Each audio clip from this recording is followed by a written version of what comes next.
Selena. It's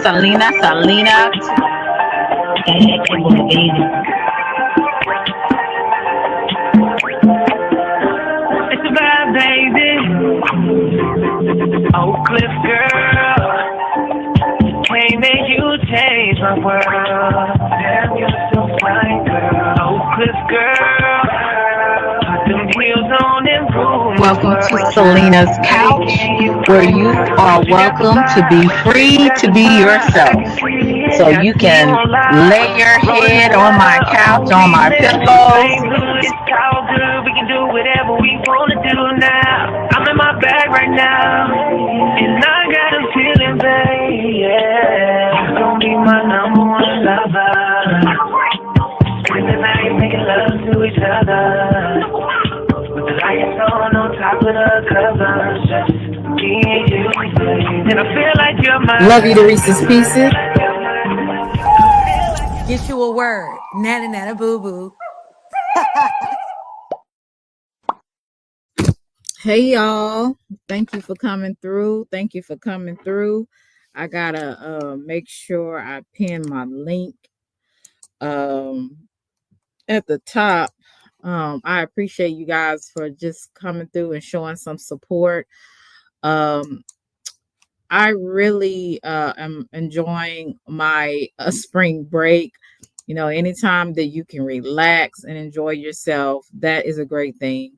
So I finally got some time where I could just kind of breathe. I'm not doing no 2 jobs this week. I'm just chilling and enjoying my day, my time off. I'm going to be doing a lot of rearranging things in my closet, and I'm not going anywhere this spring break. I'm just really just trying to reorganize and just get myself together, because sometimes, honey, you be ripping and running and you don't even have time for yourself. So there's some things that I plan on doing pretty soon. So I just wanted to make sure that I just have time for myself this week, and I'll probably be going live live a little bit more due to the fact that I am off. I kind of been missing in action because, like I said, I had school, I had 2 jobs, and just trying to just keep myself afloat. You know what I'm saying? So you guys know real life happens. Hey, Kenny Ken, what's up, L Boogie? What's up, Miss Marilyn? Natron, good to see you. Divine D, good to see you guys. I appreciate you coming through. In this life, you know, I want to talk about teachable moments, you know, and let me go ahead and pin my link. Anybody that has some things that they want to talk about what they've learned, teachable moments in their life, um, or even lessons you had to repeat. A lot of the times in life, we're going to have to repeat some things because we didn't get it the first time, right? Hey, Genesis, how are you? We didn't get it the first time, so we have to go and do it the second time. And some people don't even pay attention to that. They just live and let live. And sometimes that's okay. But if you're just living your life aimlessly, you have no purpose. You're just there. Hey, Uncle L, how are you? And so you definitely, I feel like, just don't go through life. Hey, Nay, how are you? Good to see you. You don't just aimlessly go through life and then like, okay, well, if I get it, I get it. If I don't, I don't. you know, most of you guys have been through school, whether you had higher education or not. You know, if you don't pass a test, you know, either they're gonna fail you or you have to do a retest. You know, and life is just like that. You know, I've experienced so many things. You know, I had something to happen to me recently. I'm not gonna go into details, but I will tell you, I have learned that 5% of the time I'm not right. So 95% of the times I'm right about situations and people, but 5% of the time I'm actually not. You know, a lot of the times we judge things by our past situations, our past people that we've dealt with, and sometimes the vulnerability, we don't like to show our vulnerability because nobody wants to trust someone just to be hurt again. And a lot of the times we take a lot of our past into our present. Now, some of those things we have to learn from our past, but that doesn't mean that we take it into our present. Every situation that we deal with, hey DL, every situation that we deal with or person we deal with, sometimes it is the same and sometimes they're totally different. But you won't ever know unless you stop prejudging situations or stop prejudging people. I've made that mistake a couple of times. Well, a few times, I'll say, where I prejudged a situation. It wasn't the way I thought it was. But because of my past experiences with people, I went by that instead of actually giving a person a chance, right? Giving a person a chance to see if what this person is this person telling me the truth, or is this person really showing me what I think I might be seeing. Like you said, sometimes I always tell you I have to sometimes kind of step back from, hey, Miss Akimi, have to sometimes step back from a situation so that I don't say the wrong thing, because for many of you guys know, I really have been working on myself, but really when I get upset, I can be very vicious with my tongue. And so since I know that about me and I take accountability for it, there's a lot of times I don't speak when I'm angry, especially if it's somebody that I care or have, some camaraderie with. Sometimes I'll just avoid it altogether because I know how vicious I can be. So when you know your personality and your triggers, you try to, I would say, deal with things a little differently. So since I know me, that's why sometimes I step back from situations, because I know I could go there. And when I go there, you can't take words back. Unfortunately, you have a lot of, you have some older people, some people middle age. Hey, life with Tashana, I hope you're doing well. And I'm keeping you in prayer. You have a lot of the times you really could really go in on people and really just say the most egregious things, but you can't take those words back. Now I got to be honest, certain people I don't care about saying things, but even then, I'm still going to be held accountable for the things that I do uh on judgment day. So I got to make sure that whenever I speak, you know that it's not too far into the gutter. Okay. But anyway, back to what I was saying. I misjudged the situation, and I really thought it, hey SBK, how are you? I really thought that it was something when it was totally different. And and I'm glad that I didn't speak at the time, that when I was angry, because when I was angry, you could sever relationships. Uh, and I don't know if I said that correctly, if I pronounced it correctly, but basically, you can definitely destroy a relationship because of your mouth. So, um, and then I realized that I also avoid. I avoid people because I just know me, and I just know it's not the time for me to talk to you, because if I say something, I can't ever take it back. And I can say words that definitely can destroy a relationship, friendship, romantically, so I can destroy relationships, family. You know what I'm saying? So when you definitely should watch it. So I misjudged some things. And again, I can't go into detail, but what I will say is don't let your past be your present. We repeat, a lot of us be on repeat mode because we just can't see it no other way. But everybody is not the same. Every situation is not the same. And if you keep allowing your past to dictate your future, you're going to keep being on repeat. Hey, Chicky D, what's good? You're going to be on repeat mode.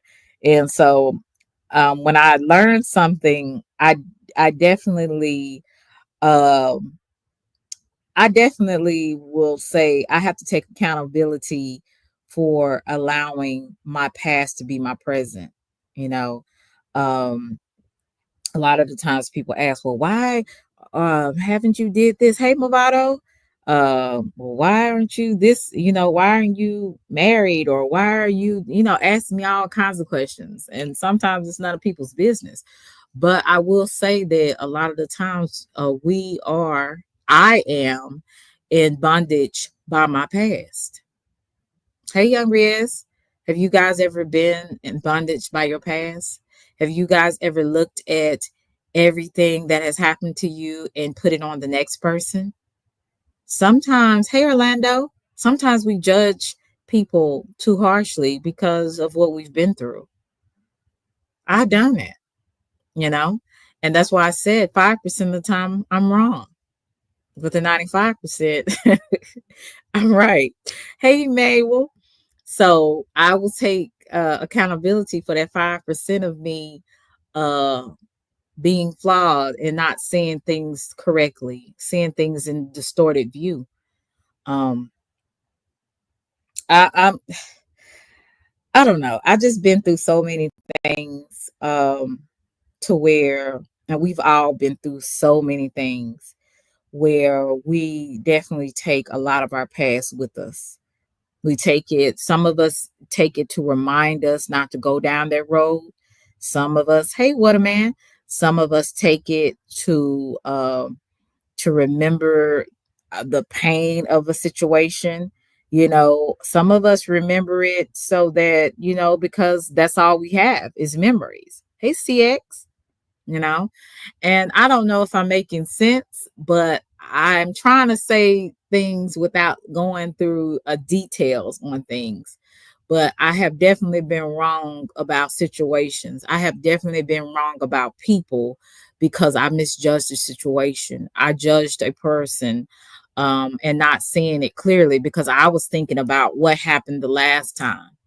A lot of us think about what happened the last time, and I don't ever want to go through that. So I'm definitely not going to let you.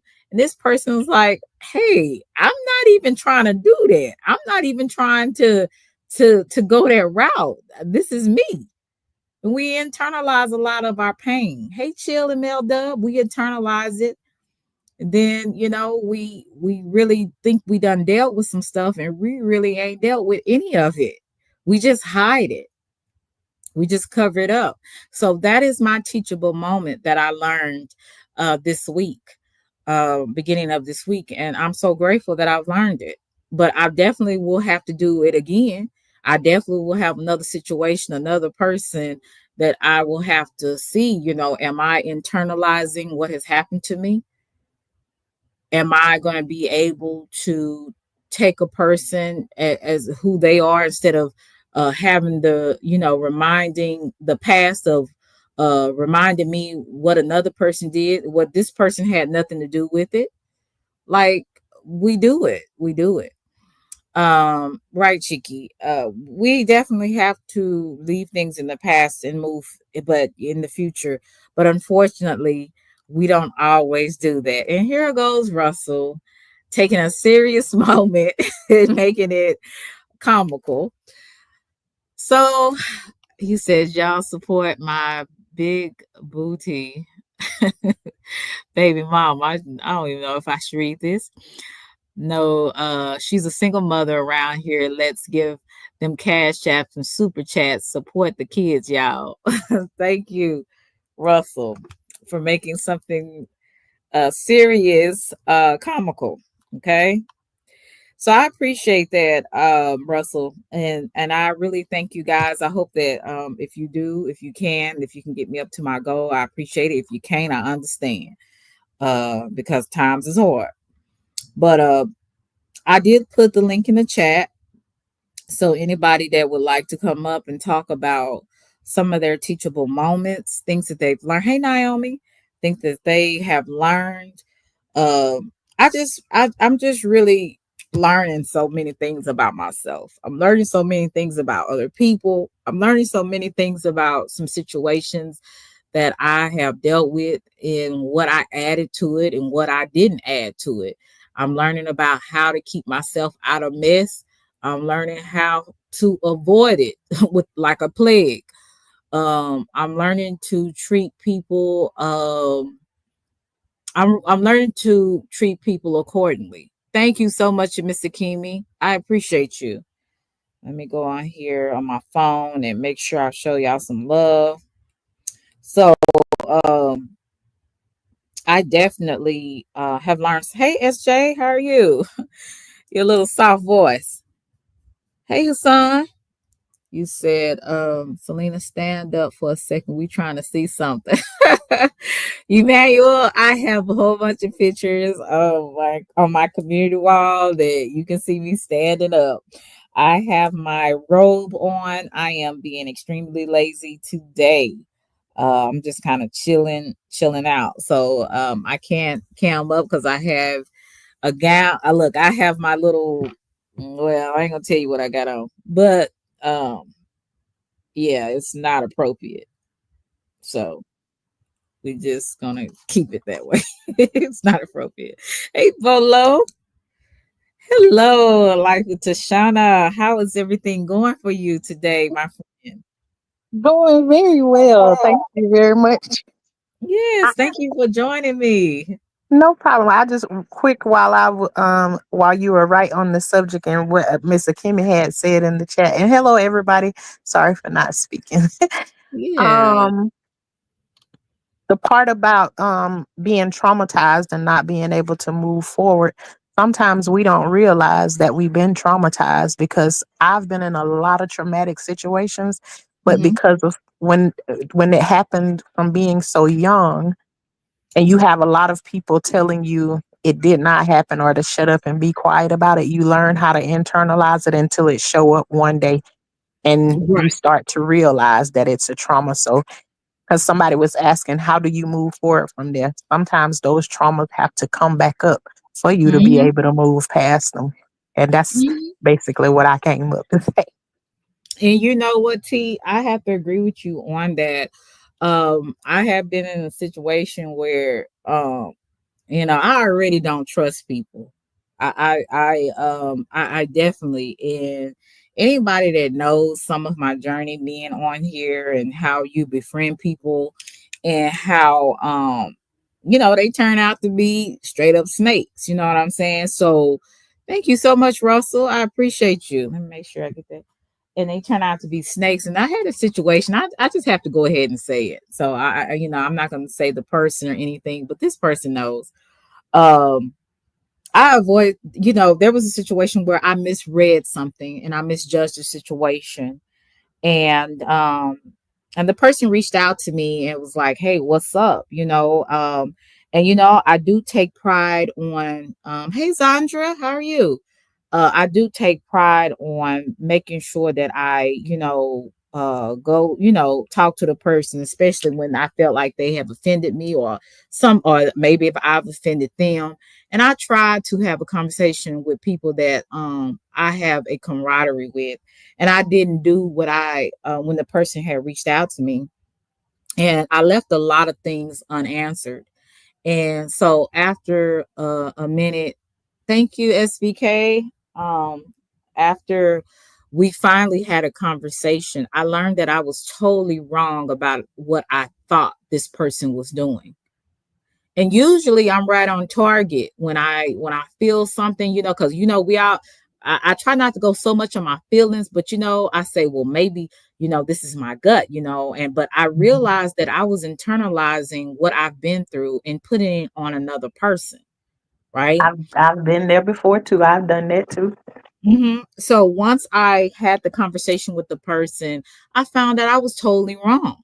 But Mhm. because of what I've been through, and because at the time I was distorted, my view, my mindset was distorted. I couldn't see it. I just went by, you know what? This person did this, and I'm not putting up with it. I've been through this before, and I'm not dealing with it. And I internalized it, and I didn't realize that I was actually dwelling in my past. Hey, Rachel, instead of dealing with what is going on at my present, Mhm. if that makes sense.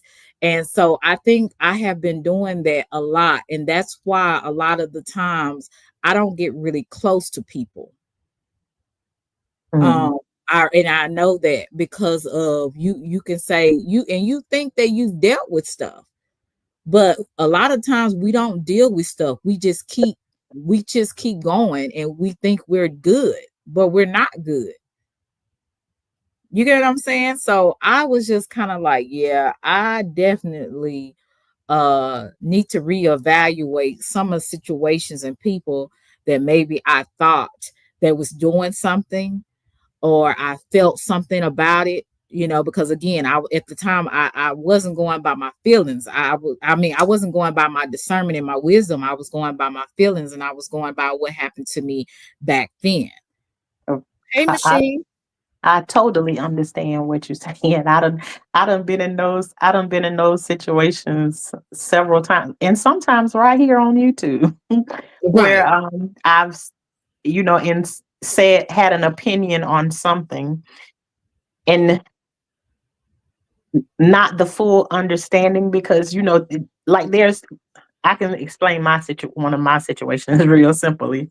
Mm-hmm. Um, Something happened between two guys, and because I didn't grow up with a father in the house, or I just grew up around a bunch of women, I feel like anytime two men are talking to each other and they say something like in a disrespect that I deem, because it doesn't, now looking at it now, it's like it's not necessarily disrespectful, because sometimes it just is what it is. Men don't communicate the same way women do, but I didn't grow up knowing that. And because Mm-hmm. that happened, I don't understand that. So I look Mm-hmm. at it and be like, oh, you was totally jacked up for that right there. But then when you sit back and evaluate the way, there's a lot of things that I don't understand in the man realm. So because I have a husband and I have sons and everything, I've worked very hard to start to learn, all of those things as I work out. So sometimes when it be like in that arena right there, girl, I be wrong. It's two left shoes. Yeah, and then another thing that I've learned, it's okay to be humble and apologize and Right. sincerely apologize to people. Um, now it's some things I'm dead right on. I Hmm. ain't apologize for nothing because I know what I'm talking about on certain things. But certain Absolutely. things is kind of like you were wrong. And you gotta take accountability for what you have done. And you cannot continue to keep doing the same thing and accepting a different result. That's insanity. That's a sign of insanity. Doing the same thing and expecting a different result. And when I see something that I have done, especially when I have misjudged someone um, unfairly, Mhm. I gotta take accountability for that. And then, this was such a big lesson for me. And some people like, it ain't no big deal. But to me, it was because I didn't realize how far I needed to heal from certain things. A lot Right. of the times we be walking around here and thinking we healed or we good when we're not.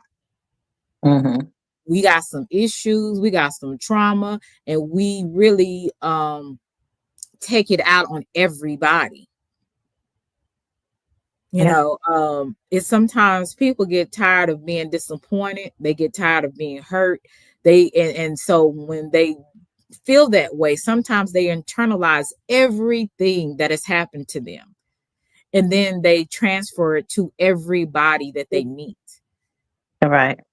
Um, just something really quick that I feel like I should say to you, because what you just explained, that can work two ways, right? I'm not saying that you're wrong in the way you handle your situation, but Mhm. have you ever been in a situation where you judge somebody wrong, and then you go back and apologize to them only to find out you were right?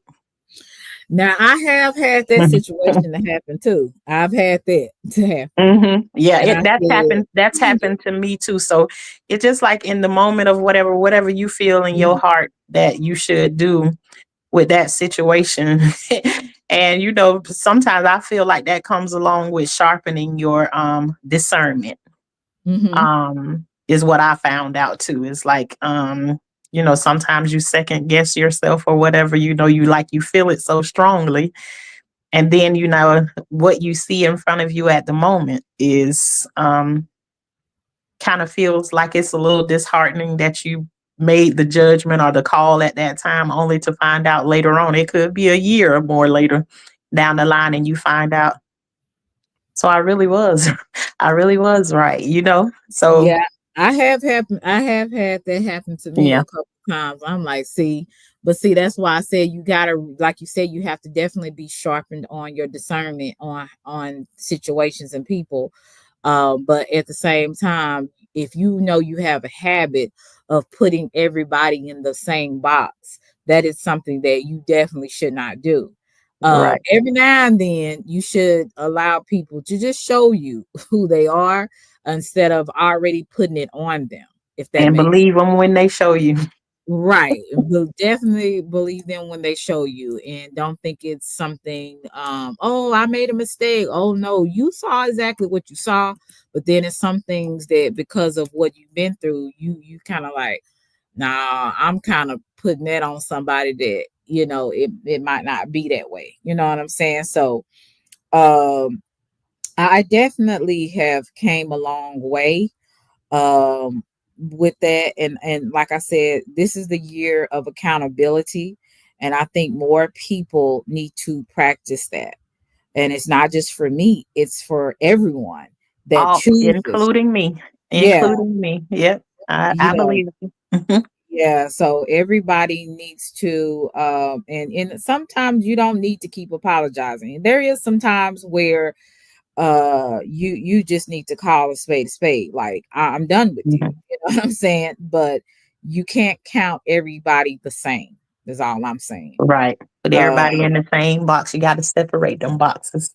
mhm. I get it. Well, I'm gonna go back down in the chat. I just wanted to come up and Well, say that part right there. You know, before you leave, how have you been doing since the last time we had our uh interview? so far, the further out you get removed from chemo, your Mm-hmm. last chemo therapy, you feel better with each day, but there are surprises that come along with it. Thinking you're back to 100% only to find out in the middle of doing something, you got to go and sit your behind down somewhere, you know. So I Mm-hmm. like to still be thinking like yeah, I'm back to 100%. And then right when you start, because like right now, I almost feel like I'm 100%.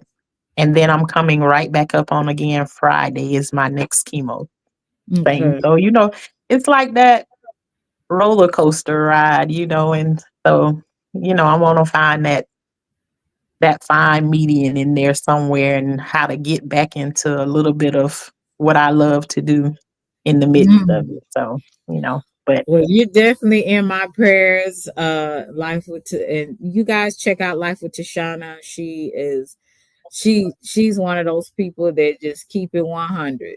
She keep it real, all of the things that she has been going through, and she definitely shows you the life of a survivor, because that's what's going to happen.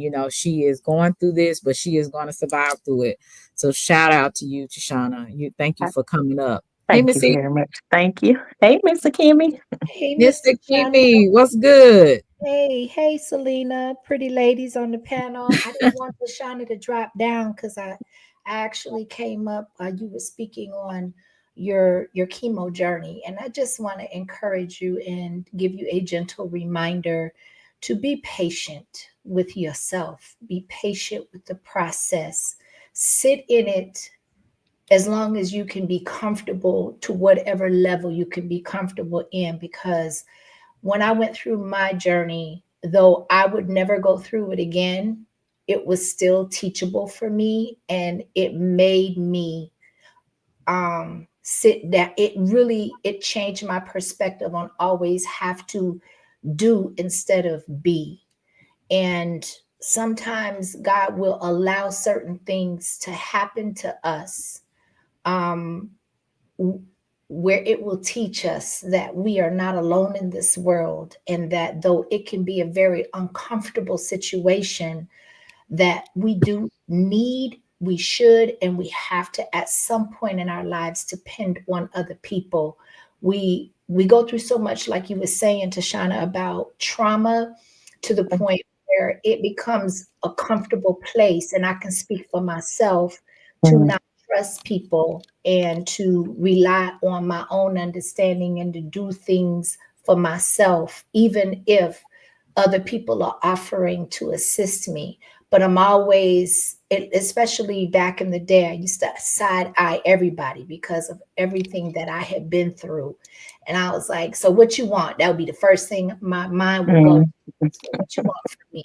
But there right. are some people, especially when you're going through situations like this in your life, where God will place the right people into your environment and into your journey for that specific reason, to kind of remind us that we do need to trust at some point, even if it's just the process. If you're not ready to trust other people at this point, trust the process. And so I just want to say that, you got a lot of people praying for you, a lot of people that are learning from your experiences without them having to go through it, people you are touching without even being aware that you are affecting them in some type of a way based off of what you're going through. And just to be patient with you and to ask God, what am I supposed to learn in this experience at this moment? And sometimes that will give you peace as to accept, okay, I know your mind is going to always be super active. It's going to always move at an exponential rate, but your body is not going to logically be able to keep up. So we have to find some type of a balance and say, okay, for today, this is where I am. Even if I didn't think that I was here and this is where I ended up, it's okay. It's okay because God has allowed me to be here another day to be able to learn something and to go through this experience and to touch somebody else. So that was all I really wanted to say on that. Mm. Well, thank you so much, Mr. Kimi. Yeah, that was a blessing, even for me, just to hear that. Life with Tashana, what do you? I mean, that was a wonderful message.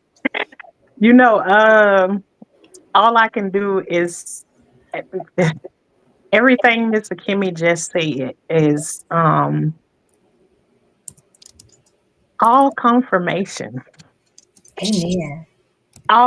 Every word that she just said is all confirmation. It's like blessings have been coming from out of every corner.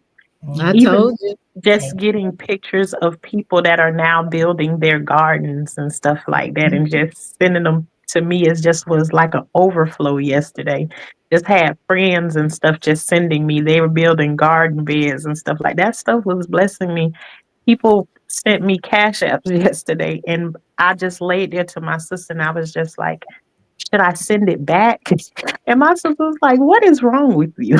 Right. What is And wrong with you? so, but it also comes along with that thing of what do you want from me?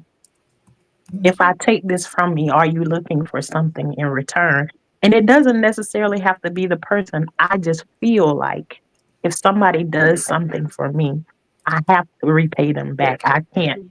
I don't want it's like I don't want the imbalance. I don't want to feel like I owe somebody something. But that's a part of how I grew up in life. And it's Mm. also a personal choice, whether you feel it is in that moment or not. Because Right. if you recognize it and that's growth, that's process. There are people and periods of your life where you won't even recognize that's what you're doing. So if you can actually recognize it, identify it, and say, okay, this is where I'm at today, this is how I feel, where did it come from?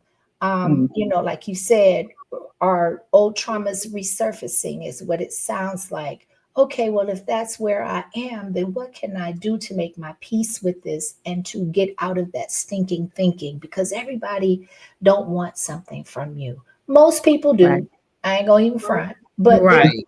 there are a few that absolutely don't, and this could be your opportunity for grace and to give other people grace and to reignite some hope that everybody don't want nothing from you. Yeah. Well, that a confirmation again, because let me tell you what I did with it. I went back and forth with my sister for so long about this Cash App, and it just went on for so long. I finally said, "Well, Lord, if it's meant for me to keep it, then give me peace about it, because right now I don't have peace about keeping this money." And I went to sleep. So it wiped it like as soon as I gave it to God as a challenge, like I need peace about this to know if I'm doing the right thing. And it just went away and didn't think about it again until you just uh brought it up, how you move past these situations and stuff. So I know it's all confirmation. And I didn't say a word. That's the Mhm. kind of confirmations that I like. Nobody knows what you're going through. You haven't said anything about it, but bam, there it is. Yes. Mhm. Amen. So Amen. I Well, appreciate that. I thank y'all for all the prayers and everything, because God knows I need them. And I am at such a peace right now that there's no rhyme or reason for me to have the peace that I have right now, right. going through what I'm in the midst of right now. And it Mhm. may or may not be revealed to you in time. Mhm. But what I will say is that I know one of the things that helped me tremendously was it was humbling, because going through that experience reminded me that everything wasn't about me. Mm. Everything Mm. wasn't it wasn't Wow. necessarily a punishment for Miss Akimi. This, Mm. this may not have been for me in the aftermath at all. Maybe this touched somebody that was going or was getting ready to embark upon the same journey, that was birthing or that was going to birth or be in charge or be responsible for somebody that would impact the world. So when I can get out of myself and take the focus off of me, that's where a big part of my peace comes from. The more I tend to focus on my issues, my problems, my obstacles, then I tend to get more negative. That's just for me, though. I can't speak for anybody else. I tend to sometimes get more negative. I get more pessimistic.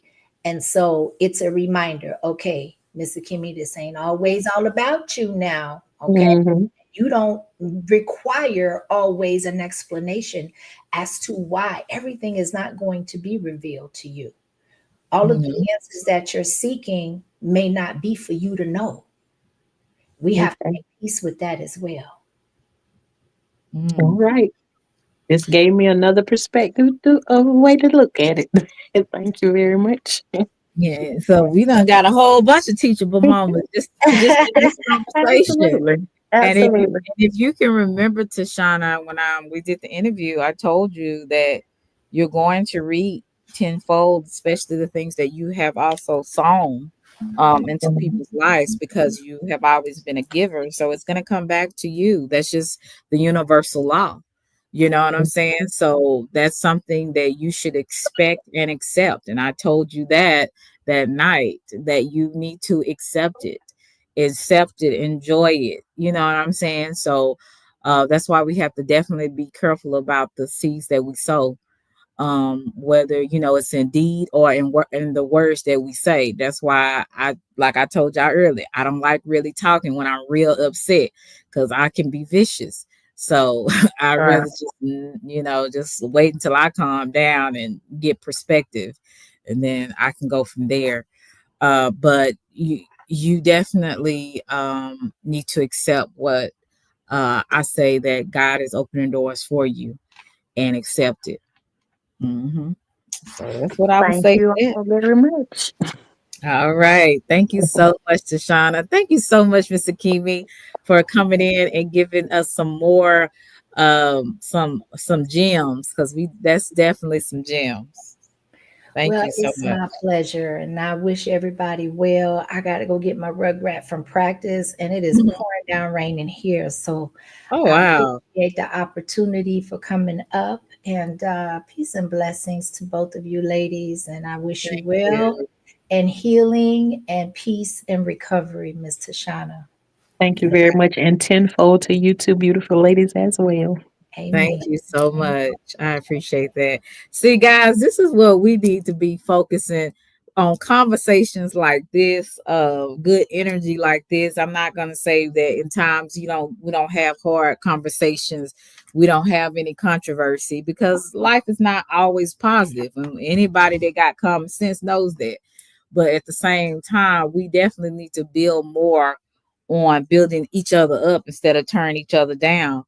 I'm going to share with you this story that's been circulating around YouTube and even on the news about this young man. His name was Caleb. And the reason why I guess the story is just, it kind of touched me in a way because, I have a nephew named Caleb. And he went through, the nephew that grew up, I grew up, no, he grew up with me. uh you know he's like a little brother to me. He joined a fraternity when he was in college, and I was just like, oh Lord, I hope nothing happens to him.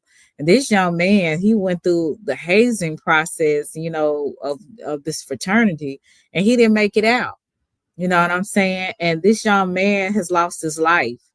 And I wonder, did he have any feelings or any, like anything in his gut telling him not to do it? But because, sometimes young people, they want to fit in, and pretty much older people want to fit in. If we be honest, if people didn't want to fit in, they wouldn't do some of the things that they do. But because everybody wants to fit in to an extent, people get into groups. People side with other people when they know things is wrong, because they have the group mentality. And a lot of times people don't live their childhood. So their second childhood, when they have the chance to live their second childhood, they act exactly like a child. Hey, Lionel. So we definitely see it not only in the younger people, but we see it in the middle-aged people. We see it in the older people. And I want to share this story with you. This is a teachable moment for young people that are taking higher education. Watch out what type of secret societies that you get involved in. Be very cautious of the people that you are connecting with, because everybody is not doesn't have your best interest at heart. You trying to live your third childhood? Okay, Lionel. I did put the link in the chat. Anybody is welcome to come up. I want to share this story with you. I want to share another story with you. Another young lady who was a YouTuber. She's 24 years old, or either 24 or 25. And she recently took a drink that was laced with some type of drugs, and she's no longer here. See, and so it's a lot of teachable moments we can learn from that, not just from, other people's situations. Some of us have some teachable moments in our own lives. A lot of the time we have been through things that we should have learned some things from, and some of us haven't, because we keep repeating it. I want to share this with you guys. And those who would like to hit the panel, you're more than welcome. Clarifications and new details coming out today as police report that they have a suspect in their jail. You're watching Louisiana First News. Authorities report 2 others are expected to be arrested in connection with this death. Louisiana First News reporter Deshaun Johnson there as police updated the public about their investigation. Deshaun, authorities claimed that Wilson was essentially hazed to death. Now, did anyone call 911 when things went south? Well, Andre, according to police, no one called police or paramedics. The tragic circumstances leading to his death becoming much more clear today. Baton Rouge police say questions are starting to be answered on who was involved in the death of Southern student Caleb Wilson. Detectives have interviewed over a dozen people and executed multiple search warrants to gather as much information as possible. Now, these are supposed to be one day when he, crossed over. These were supposed to be his brothers, And my thing is, just looking and seeing another human being, and you know that you are doing too much, you are causing harm on somebody else. And I don't care if it is hazing, you are causing harm on somebody else, and that could be detrimental to them. And this is supposed to be when they cross over, that's supposed to be your brother, your fraternity brother. Why didn't anybody come? Why did it have to go through this? Why couldn't somebody try to get him help immediately once they seen that he was either capacitated or he was getting ill? Like, nobody thought about this. They're gonna wait till the boy is almost dead, dying, and then you see how long it took for somebody to confess that it was them that did the hazing towards Caleb. See, I look at all of this stuff, and these are all teachable moments to young people, even to the parents. Make sure you instill in your kids validation so they don't have to go outside looking for it. When you validate your own children, they don't go out in the world looking for it as much. We all look for validation from our boss or, to an extent, not every, to the full extent, but to an extent, or validations with our peers or whatever.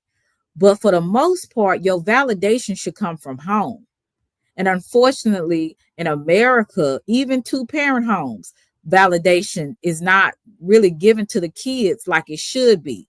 They've been given money, they've been given cars, games, but they haven't been given validation. They haven't been given love and identity for who they are.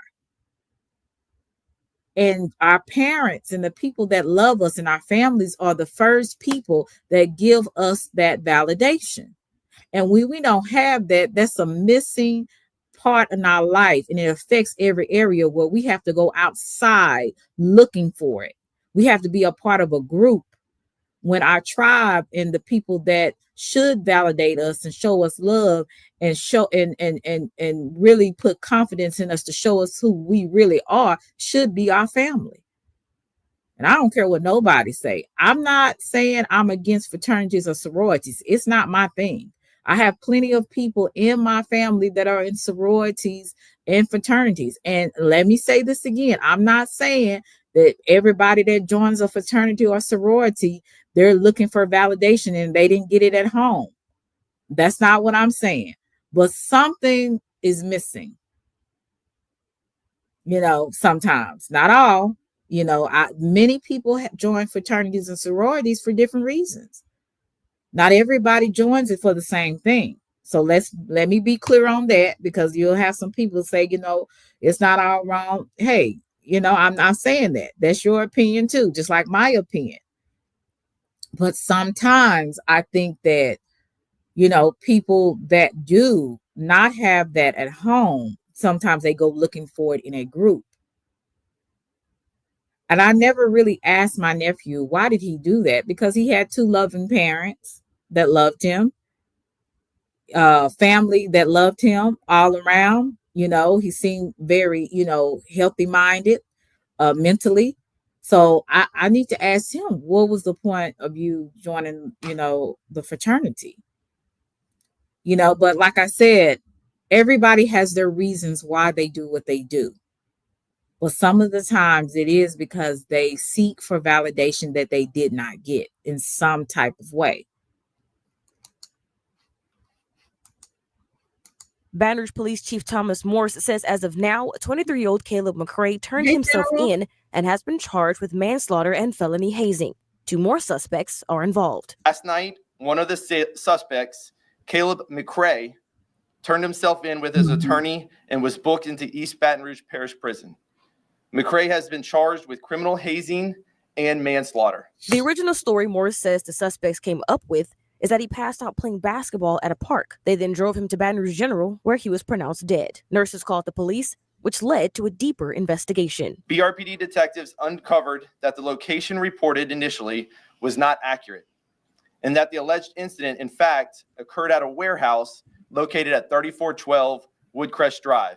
Morse explains the details of what led up to the actual truth.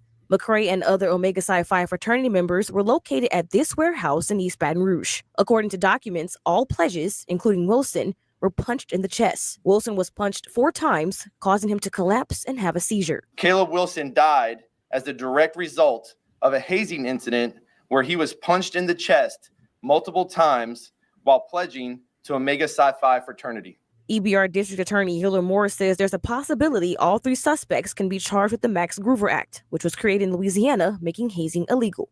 No pledges are being charged. Max Groover law, which is hazing, so it incorporates not only misdemeanor hazing, act of regular hazing, but also when hazing involves a great bodily injury or death. Southern University President Dennis Shields says he's grateful for the work into the investigation and will continue to help give as much information as possible. Mayor President Sid Edwards also speaking, saying he's upset with the situation. It's a sad day to use such a promising young life.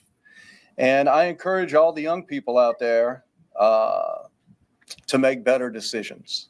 Morse says this is a serious situation and more information can... A teachable moment. You hear what he said? Hopefully the young people will learn to make better decisions. And unfortunately, this will continue to keep going on. Some people will learn from this and some people will not. Soon be released. This is still an active and ongoing investigation, so additional warrants and persons involved cannot be ruled out at this time. McCrae's lawyer, Philip Robinson, is expressing condolences to the Wilson family, but he's also insisting that his client is innocent. In a statement, Robinson said, quote, "I have not been presented with any evidence to support such serious accusations. I maintain my client's innocence and urge the public to withhold rushing to judgment until all the evidence is heard," end quote. In studio, Deshaun Johnson, Louisiana First News. Thank you for coming, General. Thank you for coming, Kevin. A wily man was arrested. Thank you for coming, Shakira. Thank you. I appreciate it. Yes, Mel, and I do understand that some of this is generational. I need to do a live on the Black Boule. I never went into that, but it's definitely something that I would probably need to go over. Now, I would say with my nephew, neither of his parents were in a sorority or a fraternity. So I don't know. Like I said, I would have to ask him I've never asked him his reasoning for it. But I do know of people, like I said, in my family that have did it because, mama did it and stuff like that. Daddy did it, and so they did it. So it can be a generational thing. It's not so much a person is trying to be validated, but they're keeping along, I guess, the generational thing of being in in the same fraternity or sorority. Like I said, to each his own. I try not to judge people. I'm gonna just say that. I try not to judge people for what they do because, hey, I don't want anybody judging me for what I do. But the fact of the matter is, we all do to an extent. Certain things I don't understand about it. That's just me, my personal thing. But again, I don't want to down anyone for doing what they do. You said CX says some frats and sororities are grooming stages into masonry. Right. And that's very true. Most of the time, people that join these sororities and fraternities, they go into Eastern Star, they go into Freemasonry, and some of them go up the ranks. And it's definitely like, yes, Mr. King, it's definitely a rabbit hole. And you'll find out a lot more when you go into stuff and you're like, wow, and a lot of their symbolism is very strange to me. I know the Eastern Star is the pentagram, I believe. It's really the David Star, I think, but I think they turn it the other way and it looks like a pentagram. And most of people that, if you are into any type of conspiracy, the pentagram is used in satanic rituals. It's a sign for it's a satanic sign. So but they call it, I think it was the Star of David or something. But anyway, it's just a lot of different things when you're dealing with all of these secret societies. But unfortunately, this young man did not have the time to experience his life like he should have. He was in the band. I don't know what instrument, or maybe it was a trombone. I don't know what instrument that he played, but he was in the band at Southern, and he was living his life, and he was thinking that, pledge, it was just, gonna be another group, his brothers, and unfortunately, like I said, someone's reckless behavior took him on out of here.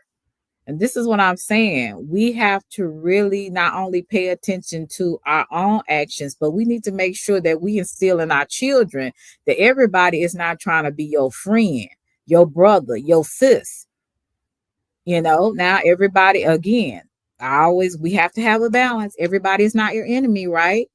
But everybody is not your friend. You said the Eastern Star is the Baphomet sign. Okay. Yeah. And that is the goat that has breast and manly parts. So that's a very strange symbol. Hey, Donna, how are you?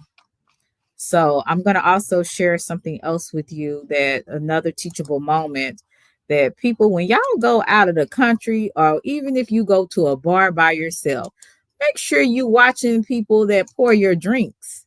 Like, this young lady was either 24, about to be 25.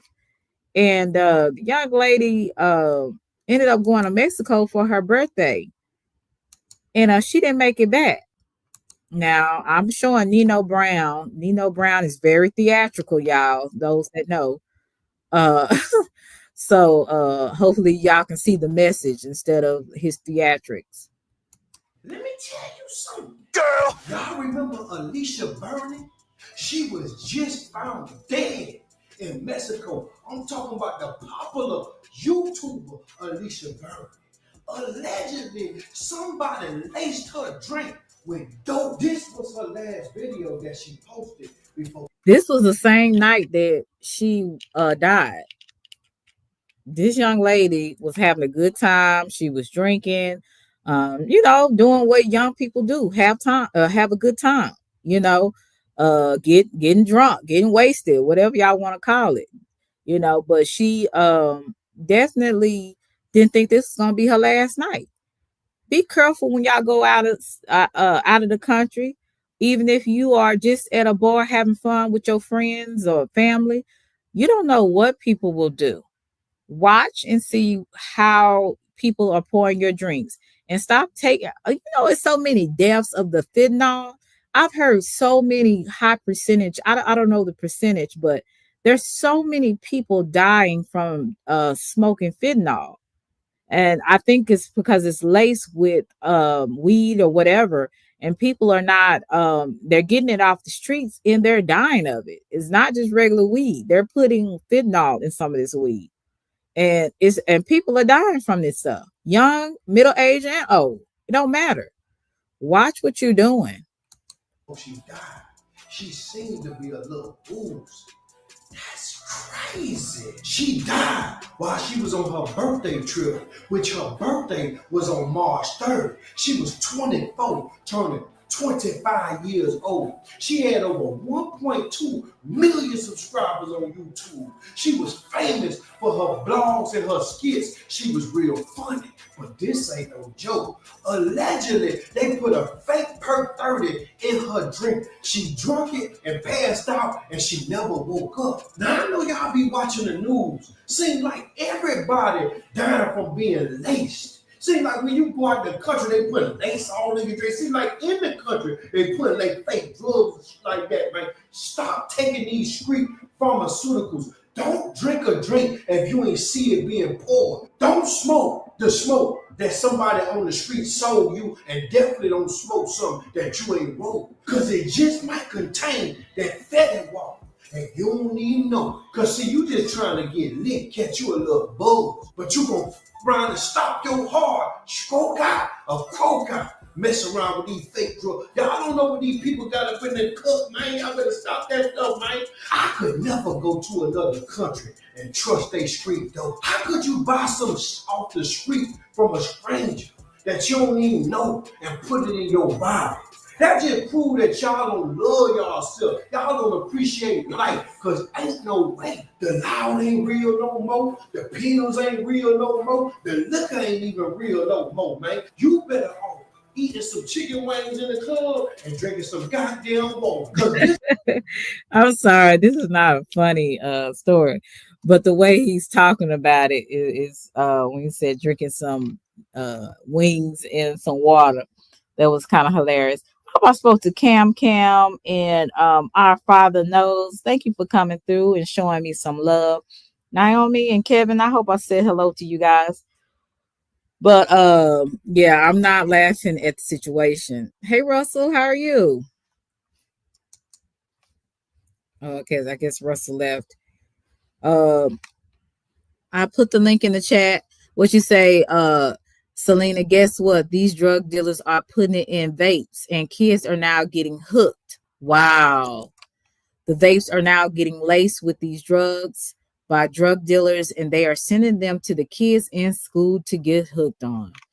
My God, that's crazy. I blame the schools. We get so caught up in pushing acceptance to the point kids don't know how to function when they aren't accepted. Right. That's what I said, like I said, but not everybody joins sorority and fraternity for the same thing. Not everybody does drugs for the same reason. Some people don't do drugs to fit in. Some people do drugs because of what they seen at home, their upbringing. Everything is not, school fault. Everything is not, society's fault. Sometimes it's people's upbringing that causes them to get in certain situations. Now, this young lady in particular, I don't know her background, but she was had over 1 million subscribers on YouTube.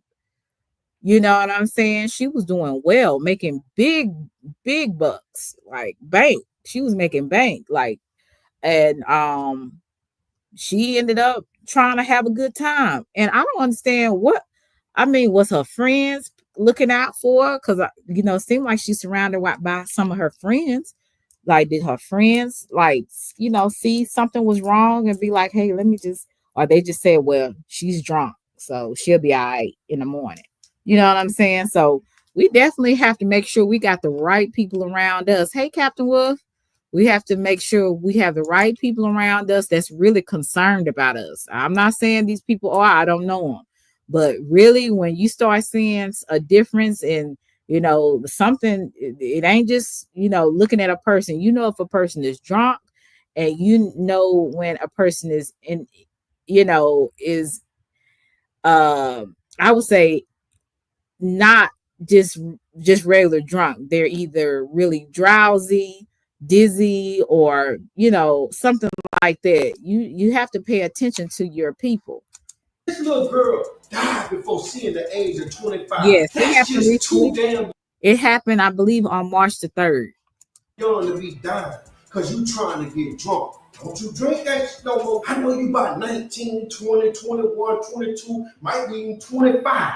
Y'all be out here trying to get lit while you on vacation. Girl trip and all that shit. Fuck around and come back in a goddamn casket. Cold case file. Because there's some shit out here worse than that liquor poison that they got going on. It's called devil breath, where somebody blow some in your face, a white substance. I've heard of that. So when you're going to all these different clubs in different countries, they have it's called devil breath, and I've heard of it. It's like some white dust, and a person can get close to you and blow it in your face, and you can inhale that, and you can actually die from it. It's that strong.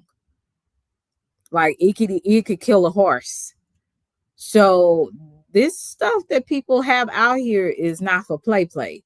So when you trying all these different substances and just trying to get a high and feel better about your situation or whatever, you just want to feel good, you better be careful about what you're putting in your body, because it could stop your heart. So, and you ain't gonna wake up at home or in the hospital. You're gonna wake up and wherever your soul goes. So you definitely need to be very cautious, especially traveling, especially when you are doing recreational drugs, because you just don't know, you could get a bad batch. So just be careful about having a good time sometimes. Sometimes having a good time could be your last time on earth. In your face and you just pass out and you under their control and you don't even know what's going on. If you ain't rolled it, don't smoke it. If you ain't pour it, don't drink it. It just ain't worth it, man. Rest in peace to Alicia Burney, man, and pray for her family. This is a tough time. My kids grew up on Alicia. She was real popular on YouTube. She was real popular on TikTok, Instagram, and shit like that, man. Now she gone. Rest in peace to Alicia Burney. Y'all pray for her family. Y'all make sure y'all like this video. Y'all make sure y'all share this video to a Pretty little girl, a pretty young lady, and unfortunately, she is no longer here. Lost her life that fast. Just trying to have a good time. What's up, Russell? What's going on? How you doing? I'm doing good. What's going on with you? I ain't too much, man. You ain't got to sound so sophisticated. What's happening with you? Hey, Lions Den. I ain't so sophisticated. I just said hello.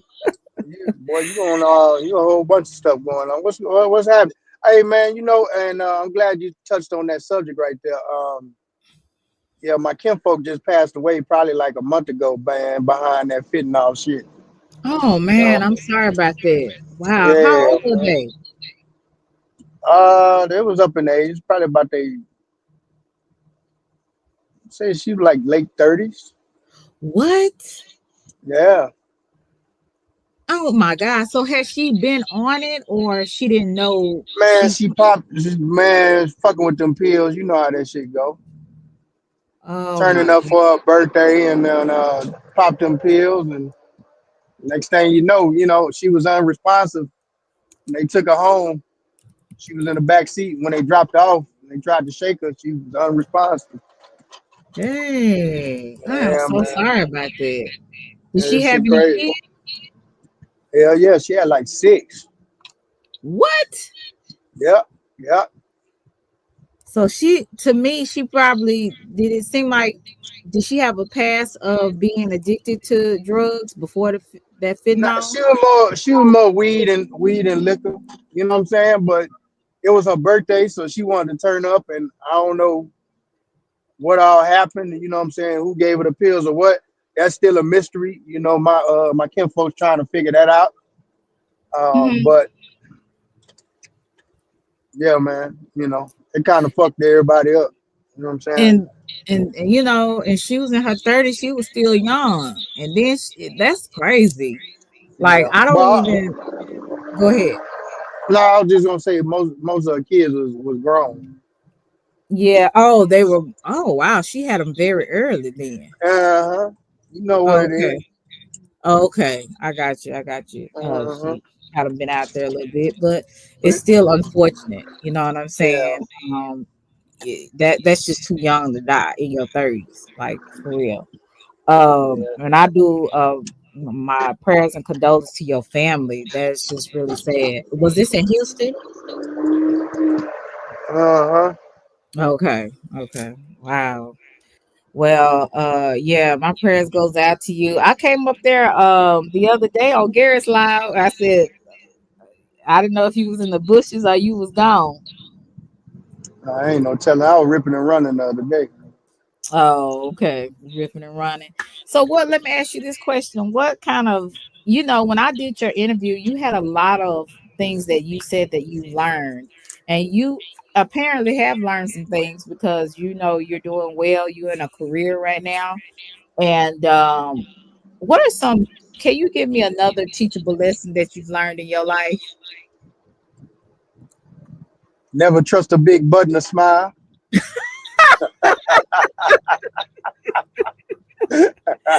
Oh gosh, you just know, hey delightful, you just know how to mess up a serious conversation.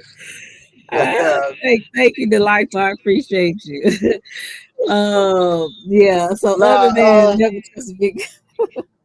Nah, it's crazy. Well, I can answer that question, but I do want to stick on that one subject we was just talking about, right? Real quick, if you don't Go mind. ahead. All right, so that's why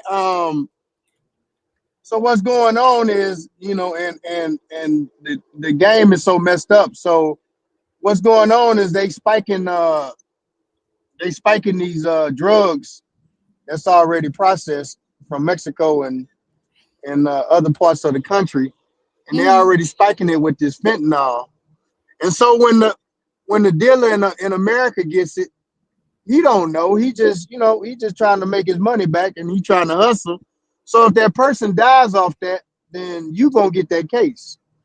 They'll charge you with that murder, and that's Wow. why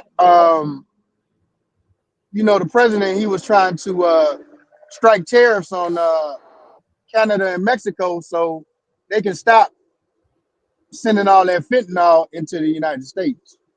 That's Hmm. what it really is for. Um, but teachable moment, man. Stop hanging around so many niggas. You're right. You know? Right. Hey, cutting edge. Yeah, you're right about that. You definitely have to watch your circle. Everybody's not your enemy, but everybody's not your friend either.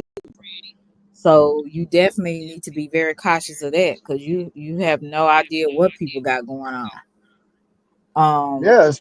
This app ought to teach everybody that. I've met some teachable moment type motherfuckers on here. Yeah, I had to, God Russell. damn. Yeah, you say anything, these motherfuckers, I'm suing you. You Yes, going to honey. jail. But Like, you God know damn. the crazy thing about a lot of these people out here, they can say everything about you. They can call Yeah. you the most egregious things under the sun, but you better not speak their name. You better not. You better not. I'm suing you. I'm EOC or whatever the hell these folks be going on. But I'm like, you know what? Uh, I said it before and I'll say it again. What's good for the goose is good for the gander. You can't have a standard for me and you ain't doing it. You speak on everything and everybody, and then most of the time they be lying. You Yeah. know, so Yeah. But I really go ahead. let me ask you this. You know, because I ain't gonna say you older, but you was raised with manners, I'm pretty sure, in your Right. home. You remember back in the day when, we had to respect our elders. Can't talk Exactly. back to them. We can't say nothing. If we had some, if an elder said something against us and we didn't agree, we had to go tell, our grandmother or mother or somebody, Hmm. and they can confront them. Do you think they trying to use those type of tactics because the majority of people that's doing that type of stuff is elderly people?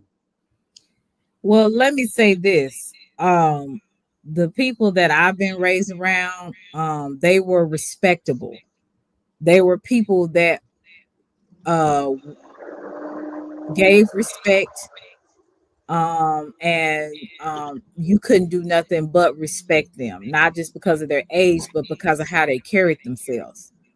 So again, I respect people that are respectable, and that could be at any age, but especially those who are older. And I have not seen that on this app. I've seen it in my real life. I've seen people, mentors, older women that I've had mentors, in my church, or just women that I've met, just going about life, and they have mentored me. Even my elderly aunts and uncles, and that have shown me, that they are respectable people, and so you give them respect. But everybody is not, just because of their age, shouldn't get respect. you know Respect is earned for the most part. Now, you give people normal respect of just being a human being, as long as they respectable to you, respectful to you. But other than that, if they show out the gate that they're disrespectful, you get no respect from me. None. Okay. Yeah. Well, That's I mean my that's a great analysis. You know what I'm saying? You gotta opinion. You got to give it to get it in return, and I can agree with you on that. Yeah, you give everybody like just normal surface respect as far as just being another human being. Yeah. Out the gate, as long as they ain't disrespectful to you, I'm not gonna sit up there and be disrespectful to anybody just because, you know. But sometimes some people they haven't been raised to know what real respect is. You know what I'm saying? And then when you disrespectful, you gonna get disrespected. Yes, Like ma'am. I don't. I mean, I've lived in the hood. I've never been like one of those young ladies that been out in the streets or nothing. But even street code, you be respectful. They gonna be respectful to you. Then that's street code. Hey Dave, what's up, BDB? So I don't know what these people be on, but I definitely I'm not for it. I said this in 2025. I'm gonna call a spade, especially concerning me. Now I ain't talking about nobody else. I'm talking about what concerns me.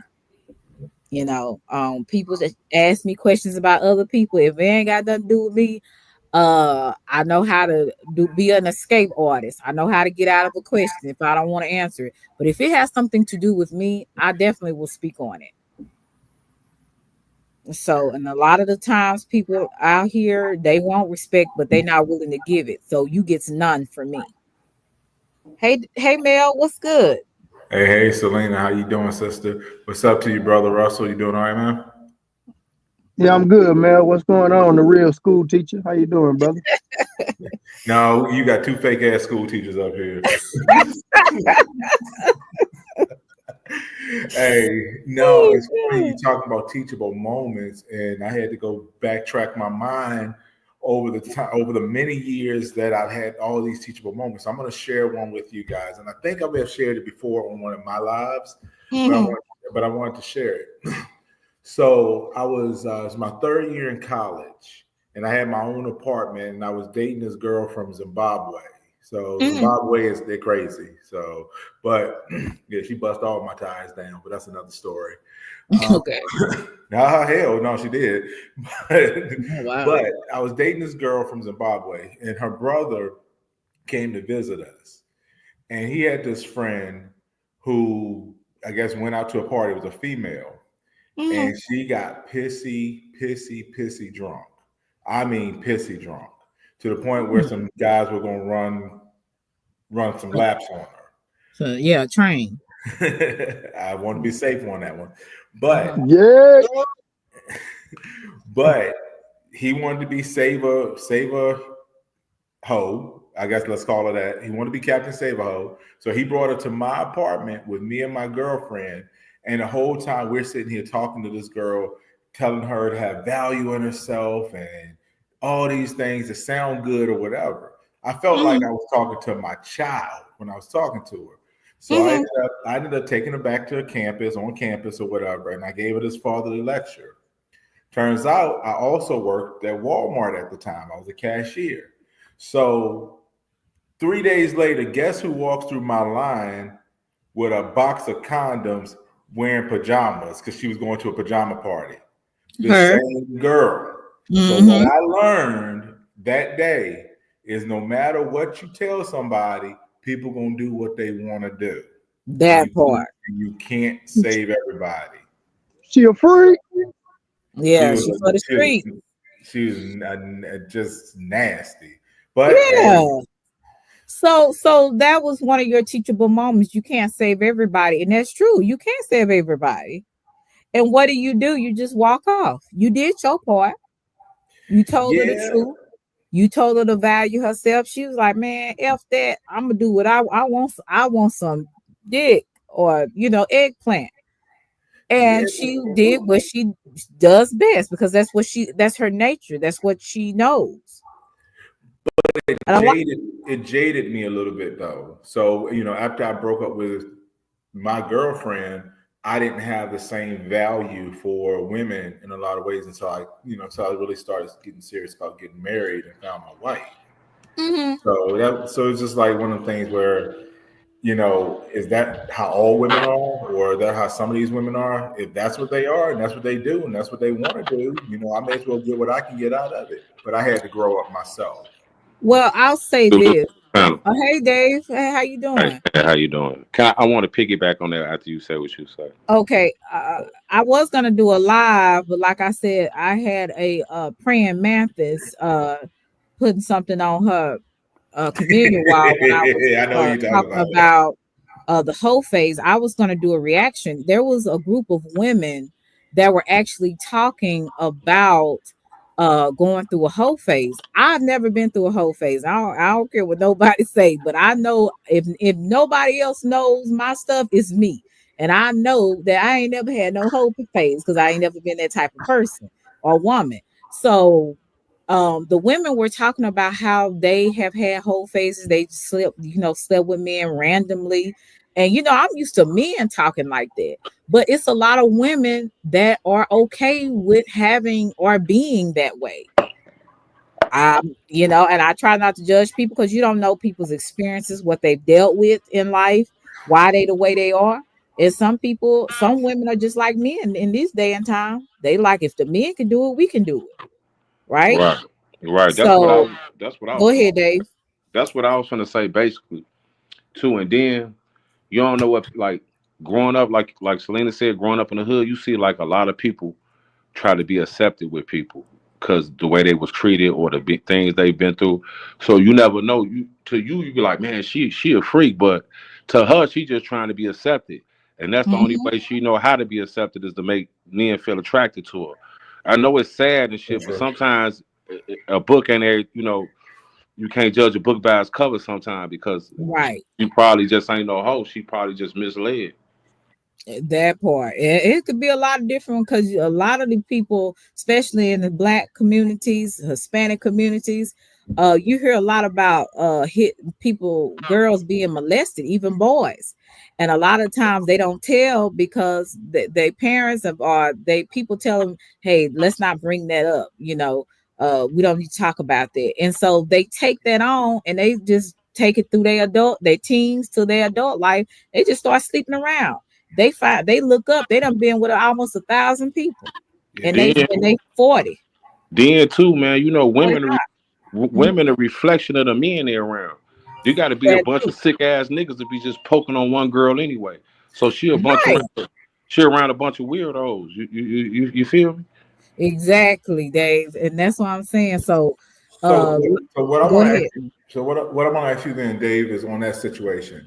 If you were me, and this is when I was probably like in my early 20s, what do you say? Like because everything you just said is facts. How do you get that message through to that young girl? Because that was an experience that I saw, but I can tell you there are a lot more other experiences out there where these women are getting used up by the time they're 35. What You do know, you what do you say to that daughter or that sister or that friend to get them to find value in themselves? What do you say to them? man. You gotta, like, when you dealing with a situation like that. Like, sometimes lecturing somebody ain't the best thing. Maybe showing them love, maybe spending some time with them, making them feel appreciated in a different type of manner. You feel me? Right. Showing them how a real man go, especially if that's like your niece or your sister or something. Mhm. You can show her how it's supposed to be. You know what I mean?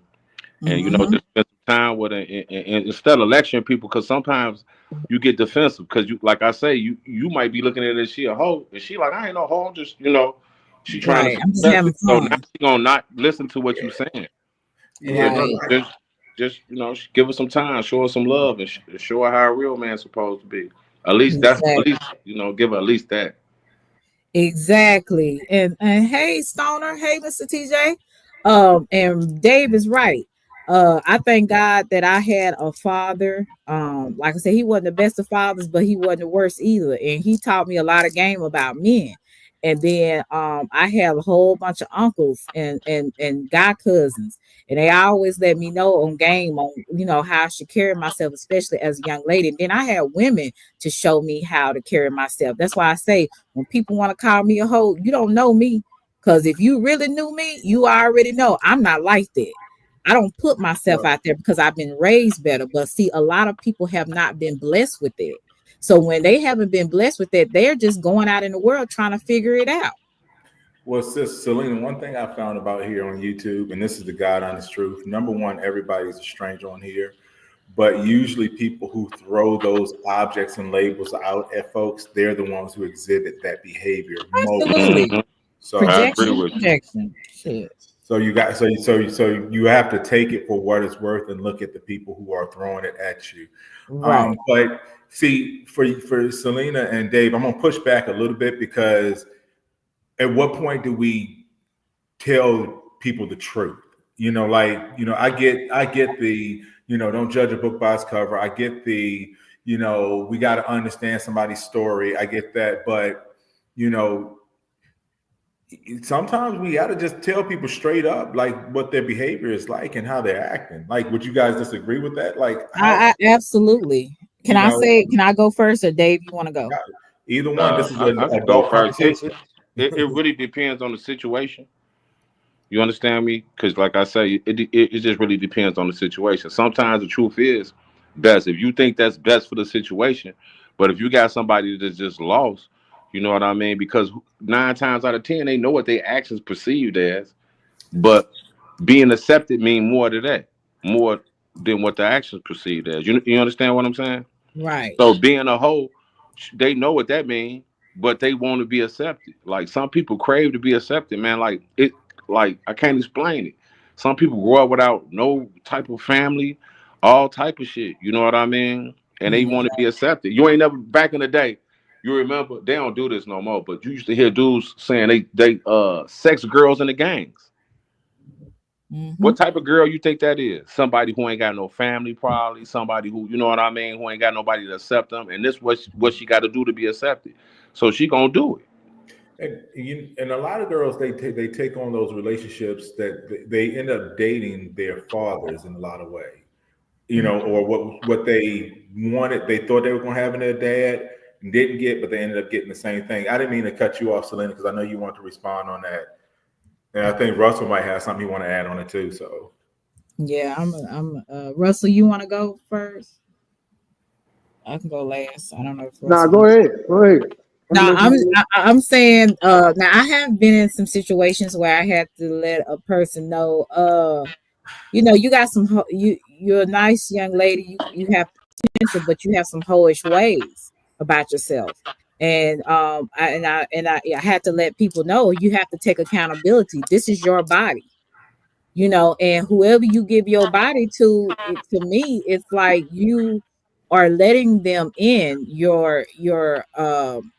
you're being vulnerable to them. You're letting them into you're experiencing something so intimate with a person. And see, with a man, it's different because men, y'all can have sex with multiple people and not feel nothing. But women, we're totally different. Well, some of us women, because some of the women now are like men, and that's because they've been so damaged. But some women, we have emotions. We can't just sleep with everybody and be good, especially when the love is not returned, because we sleep for love, most of us, you know, normal women that don't, you know, that haven't had a lot of trauma, we sleep for love. We want love when we sleep with somebody. Men can sleep with anybody and get up, you know, and go on about their business. So I always tell women, even though you have been through a lot in your life, you are still accountable for your own body.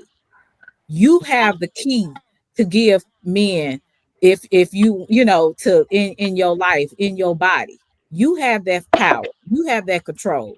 So don't allow, just because you want love or you want validation from a man, to distort your view of your own value of, you know, as a woman. And so that's the thing that I will stress, regardless of what you've been through. Remember, you still valuable. You're still a valuable person. Don't allow yourself to just be as my aunt would say, and her, oh, you know, I had an aunt to say, don't be nobody's push pin. And if anybody did sewing, y'all know what a push pin is. It's like a little round ball where you put all these different pins in. It's an old saying, you know, my aunt said, but it is true. Women, we are receivers. We take on and I don't know if you guys Yes, uh yes. see things like this, But do y'all believe in like soul ties? Like everybody that you sleep with, you're carrying on, you're taking their demons, they're taking yours. Everybody has it. Do y'all understand that, or do y'all agree with that? Like everybody you sleep with, you're taking something from them, they're taking something from you. Yes or no? I got a thought on that, but I'll let these two brothers go ahead and go first. Mm, go ahead. I'm kind of like in between on that. I understand the concept of it, but I definitely, like you say, men are different than women. And we're all spirit. People don't realize we're all spiritual beings. We're natural, but we're spiritual too. Like we have a spirit, we have a soul. So whoever that person slept with, they're taking on their spirits, and whoever they slept with, and the cycle goes on and on. So by the time you looked up, you're like, I talked to this one guy. We were just friends. We didn't sleep together. We were just friends. And he was 38 years old, almost 40 years old. And he said that he slept with 1,000 women. I thought that was impossible for a Hell man no. that's 38 to sleep with over 1,000 women. No. Back in the day, I used to sleep with like 4 women a day. My God. I used to wake up and be with a woman, get to doing what I'm doing, making a little money. About 12 o'clock, I'll call a little female, nail her, get her out of there, get back to hustling. I might nail one more in the midst of the day, then I'm going to nail somebody before I go to sleep. My God, Dave, that is I off the used hook. to. I don't do that no more. I was 20 and 20. You know what I mean? That's how I used to move. So you probably had slept with over 1,000 women. I never counted. I didn't look, man. I didn't slept with so many women, and I ain't bragging about it, but I didn't slept with a woman and didn't even remember and met her and slept with her again, and then the next day she like, you ain't gonna call me. I'm like, how you know? She like, cause we already had sex a couple months ago. You ain't called me. I'm like, damn, I ain't even remember boning her. So did you see women as just dispensable, like some kind of plaything? Like what was your view at 20? Like, At 20, I just was misled. I was just out here wilding. I'm just in the street. Like shit, you get credit. Like even like all my homies used to give me, you know what I mean? Be like, Dave got all the women. Dave got, Dave a ladies dude. It was like a damn that badge of honor. And then like you in the hood, girls know that. They like, man, you fuck with everybody. Next thing she wanna fuck with me. You know what I mean? And wow. it was just like that. I never really looked at it until when I went to prison, it changed a lot about me because I got to look at myself. Like look and see the type of dude I was. But before that shit, it wasn't no big deal to me. That's what everybody else was doing. It wasn't like I'm the only person doing it. All my homies was doing it. We getting money. We just living a fast ass life. Yeah, we living. It's a lot of stuff I did back then I wouldn't do. I would never even think about doing. And why would you not do it now? What was Because the I got more respect for myself now. You know okay? what I mean? I got more respect for myself than I back then than what I did, and I want to build meaningful relationships now. I'm a little older than you know what I mean. I'm older now, so I want relationships and stuff like that. I don't really look for sex during the day. Well, you know what I mean? Right. That ain't part of my day no more. You looking more for somebody that you can actually be with, talk with, talk Yeah. to, and that really you can be in love with. Okay. Yeah, not just Wow. in love with. I'm just saying, you know what I mean? I done did that shit already. It don't excite me no more. And like I said, I respect myself more than just to be just going around. I don't want to feel like that no more. Like, you know what I mean? Like I'm just going around looking for women to have sex with and all that type of shit. You know what I mean? So I don't want to make any assumptions on anybody on the panel. I don't see Russ. I guess Russell must have fell off or did drop off. Yeah, Russell, the link is still up. But I don't want to make any assumptions about anybody on the panel. But I'm going to say that I believe I might be the only person that's married up here. So Yeah. am I right on that? I ain't never been married. So I'm going to tell you guys this. This is the craziest thing. Being married is like the best feeling in the world. When you're spending time with the same person and you get to do these different things, still be your individual, but like the things you have to worry about as a single person, I dread you guys so much because I don't have to worry about those things. I don't have to worry about the insecurities of, well, am I doing enough to make this person happy, or am I doing enough to keep this person interested or entertained? Now, I'm not saying don't be boring in your marriage, But when you get married to the right person, you have the same like-mindedness. So your interest becomes their interest becomes your interest. So you end up doing a lot of the same things that you both care about and you love. And just spending that time together, where when you're single, you gotta spend money going out to this place. You got to make sure that you're always doing this. You got to make sure that, and you can't, go through their phone, and I don't have to go through my wife's phone, but that access isn't there because you haven't built that type of bond yet. I just feel it's great for y'all to be single because you don't want to just marry anybody. But for me as a married man, it's such an easy life to live compared to when I was single. If that makes sense. Yeah, yeah. It makes a lot of sense. See, but for me as a man, my problem was at the time I ain't like that no more. I just couldn't see myself just having sex with no one woman, like for the rest of my life. I'm like, hell no, like what the fuck? Like it's not gonna happen. You know what I mean? Just for the rest of my life, that's how I felt at the time. So I never really put no effort into building no relationships and no shit like that because, like I said at the time, I wasn't thinking like that. You know what I mean? Yeah, but no, it's on a different vibe and on a different level when you think like, oh man, just be with the same person the whole time. But I'm talking as a young man. I ain't talking. No, I know. I'm That's talking what I'm as saying. a young man. You know what I mean? I definitely think different now. Yeah, my headspace in the 20s, it was the same thing. But then, man, when you get married and you're in love with that person, it's like, in the 30s too. It's new every time over. But Selena, I want to go back to that question that you asked as far as like the soul ties. I don't think the women in your chat gonna like what I got to say, but one thing I've never done is I never, sugarcoated what I needed to say. I think for women, yes. For men, no. Because I think I think a man, like you said, they can just, it is what it is sometimes, and what the situation is, and you can get up, feel good about yourself because you didn't make this false commitment. As long as you're not lying to a woman and saying, hey, I believe we could be this and that, or you just say, and you tell them, this is our situation. No matter how that woman feels about it, at least you say, I told her what it was. Whereas a woman, you got to think about you got to think about the anatomy of the whole situation. A woman gives her body to a man. A man takes the body of a woman. So it's not as if like a woman basically is helpless in those situations. So she's giving herself to him. So I think her soul tie is there. A man chooses to give his soul tie to the person who fulfills him more than just physically, because a man can get that anywhere. But when he chooses to give it to somebody that fulfills him more than just physically, that's when he has that soul tie. But I think a woman, anytime she lets a man into her body, that man takes a part of her, in my opinion. I can agree with that to an extent. I do still think it goes both ways. It's just that men, y'all function a little different than we do. But I do understand what you're saying because, like I said, we are receivers. We're receiving the ping. So I can understand that. But I really do. I feel that either way, whether you're a man or a woman, you definitely do need to be careful who you lay down with, who you have children with.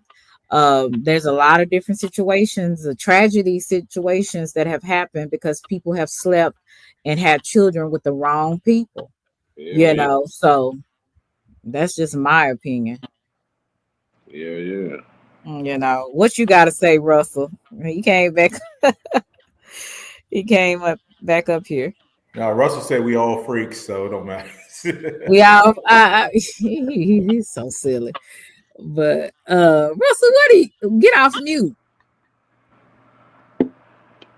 But basically, what I really feel that the teachable moments for me is definitely just be careful who you give yourself to, who you spend your time with, everybody, and make sure people want what you want, and it is gonna be people that will lie and say, oh, they want a relationship and they really don't, they just want to sleep with you. But for the most part, people, I would say I have met men that are pretty upfront. They will kind of let you know what this is about, and either you accept it or you don't. Right. You know what I'm saying? So, and that I would rather deal with someone like that than deal with And, someone that's pretending like they're really into a person and they're really not. but Selena, Women do that more than men. I don't know about that though, bro. Shit, women do that. Women do that. No, You no, was, no. I think Women, both. I I know, think both. man, I don't know. Yeah, I think both, man, because I'm gonna women will do argue. that to be with a man for money. Yeah, I To think be with a both. man that's everybody like. Like women will do that. That ain't But the type of man I'm she gonna like. argue. But But I'm gonna argue that because I'm gonna say I've seen women use that as a defense mechanism. I think if a man says it, he truly means it, like it is what it is. But I think that Yeah. there are women who will say, "Oh, well, it wasn't nothing. It wasn't anything serious." no, But no, I feel you on that. No, but I'm even talking if you, about. I misunderstood what you were no, no, saying. no, for sure. But even if you say well, women using men for money, think about it. If that woman needs that man for money, if that man chose her, she would accept it because now she has that security. So she deep down inside would hope that that man would want to be with her. And so another thing I'm going to say too, Selena, and this probably going to piss some of the females off in the chat. This is another reason why I said that women have the soul tie, not men. With anybody they sleep with. I swear to God, you can see it on a woman's face when she's been ran through. You don't see it on a Oh, man. okay. You can. No, man, there's some cold hearted ass women out here too, bro. There's some For women that want. real. Yeah, shit. But you can see it on their. But you can see those cold hearted ass women. You can see their life on their face and on their body. You can't see that on a man. Really though, I think women get a bad rap for the sex thing. Like everybody got sexual, like everybody got hormones. Everybody want to have sex. I think women get more of a bad rap than dudes. Like just because a woman had sex with a couple dudes, don't mean she ran through. Like you understand what I'm saying? I think Mm-hmm. it's a whole. Oh yeah, When no, I no, say ran absolutely. through, and when I be saying a girl, like when I used to refer to girl females as rats, it was more than them just having sex. It Mhm. was the way they acted, the way they Yeah, talked. It was the yeah. whole thing. Like it really wasn't about sex for me, because Mhm. everybody want to have sex. Shit, most of the time you ain't finna marry. You ain't finna wait till you get married to have sex. Man or a woman, you gonna nail her. But that's what. But yeah, when I say ran through, I'm not talking about one or. I ain't talking about one or two. I'm talking about the 50. I'm talking about you can see it. You can see that. That's what I mean. I'm not. And you're right in that. But being ran through, their personality and everything that you're talking about, it starts to become more displayed. So yeah. But I'll go on mute on that one. So hopefully ain't nobody judging me too hard on that. Federal ATL said every time you enter inside a woman, you take on that energy. Soul ties the same for women. And that's how I see it. Yeah, but that's So a bit that person's a bitter troll that every time I make a comment, they got something stupid to say. So I'll I take don't it. know, man. Men like dogs. Some like shit. I got homies and shit. Shit. They'll fuck something, you know what I mean? They ain't taking on nobody personality, soul, or none of that shit. They'll hump their ass off. They don't give a fuck. Like, you know what I mean? That's what they is.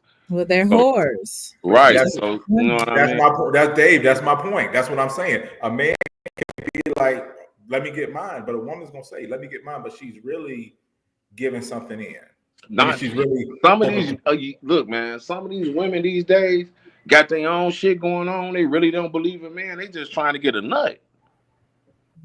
Yeah, most I would say They most. got toys and shit. You got women buying dicks. Yeah, I I shouldn't don't say know, most. brother. Look, I've been out. I'm I've been sorry, out my the. fault, Selena, but I'm just saying. Okay, be yourself. You know, You you might be got right. women buying them motherfuckers. So shit, that Yeah. means she wants some. Yeah, bro, you might be right because I've been out the game for 12 years now, so I don't know. Yeah, it Yeah, don't it's totally necessarily. different, Mel, than when you was dating. It's totally different, just kind of observing some things that I have experienced and just hearing from friends or people that that have went through different situations. It's a lot different. How I would say dating is for me. Um as a millennial and my sister who was Generation X is totally different. Totally It different.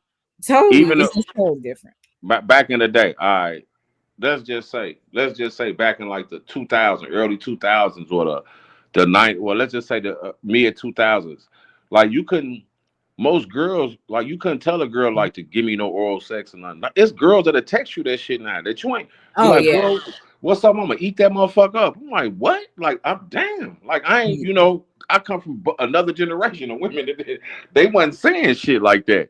You No. you you see what I'm saying? So it's a whole different type of woman out here now. Yeah, Yeah. I'll keep it. I'll be real. Little Kim ain't got nothing on Cardi B and Megan Thee Stallion. Just if you Yeah, know, it's a whole different type of motherfucking woman out here.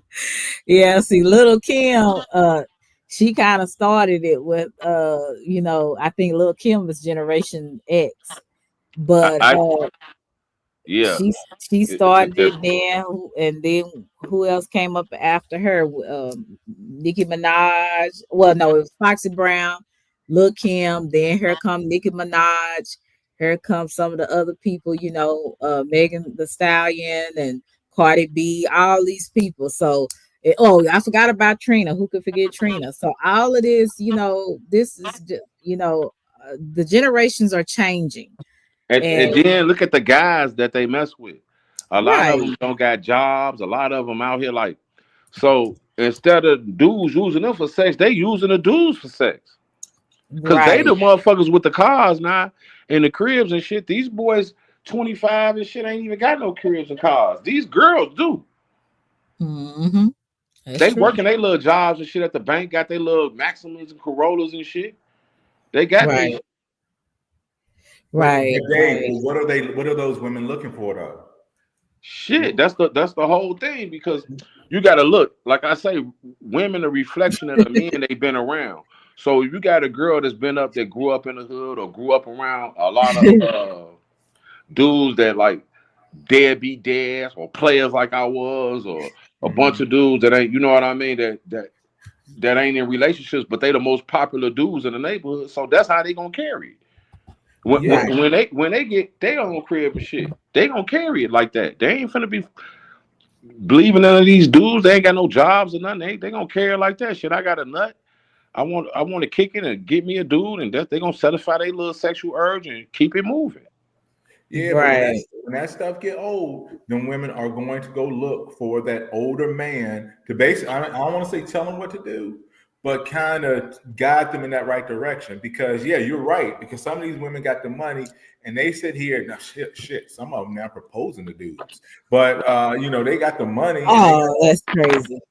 they got all of this stuff. But that's just a means of control. So when they get tired of that man, or when that real man that they're looking for is going to step up, that's when they're going to get rid of the other guy. And this is why you see a lot of older, like I'm seeing a lot of older baby mamas now go after guys in their early 20s or go in their 20s, or guys that's like within 5 to 7 years of their oldest child, because Right. they're look. Am I right or am I wrong? Because Right. what they're looking for is they're looking for somebody that they can have sex with, but they can still control. If you're a real man, you're not gonna let somebody control you. But if you hadn't been raised with a good mom and then you end up dating this woman whom the child old enough to be your younger brother, you're gonna do whatever she tells you to do until she tells you, because she can always say, if you don't like it, get the fuck out of my house. That part. Yeah, Larsa Pippen is a perfect example of that. Man, Yes. my mama used to put my daddy out his own house. She I ain't bullshit. That was his shit. He had to go. For real. That's crazy. What? Yeah. My old man, my mama ran my old man. He used to always tell me the only person he was scared of was my mother. This is okay. This is crazy. So, what if a woman did ask you, Dave or Mel or even Russell, if you like get on their knee and ask you to marry them? What would you do? get your ass up. I don't know. The only girl that ever asked me to marry her, I regret I didn't. Oh wow.